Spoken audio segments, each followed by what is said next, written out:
মঠঘৰীয়াৰ ৰাইজৰ দলৰ মুখ্য কাৰ্যালয়ত জৰুৰী বৈঠক নিৰ্বাচন সম্পৰ্কীয় আলোচনাৰ বাবে আয়োজন কৰা হৈছে। বৈঠকৰ বিৰোধী ঐক্যৰ মিত্ৰতাক লৈ বৈঠকত হ'ব আলোচনা। আসন ভাগ বটোৱাৰাক লৈ কংগ্ৰেছৰ স্থিতিত অসন্তুষ্ট ৰাইজৰ দলৰ প্ৰতিনিধি এপিচিচিৰ নেতৃত্বলৈ ইতিমধ্যে পত্ৰ প্ৰেৰণ কৰিছিল সভাপতি অখিল গগৈয়ে। বৈঠকত উপস্থিত আছে ৰাইজৰ দলৰ সভাপতি অখিল গগৈৰ সহ দলটোৰ শীৰ্ষ নেতৃত্ব।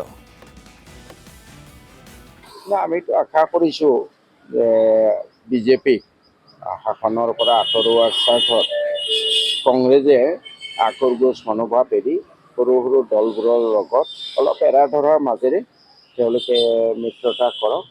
যদিহে তেওঁলোকে বিজেপিক আঁতৰাব খুজিছে আৰু যদি তেওঁলোকে বিজেপিক আঁতৰাব খোজা নাই তেতিয়াহ'লেতো আৰু ক'বলগীয়া একো নাই।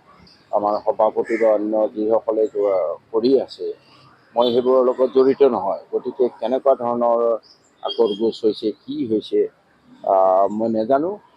আশা কৰিছোঁ যে মিত্ৰতা হ'ব। কালিও গৌৰৱ গগৈ কিবা এটা বাইট দিছে যে মিত্ৰতা হ'বই। আশা কৰোঁ অলপ এৰা ধৰাৰ মাজেৰে মিত্ৰতাটো হ'ব বুলি আশা কৰিছোঁ।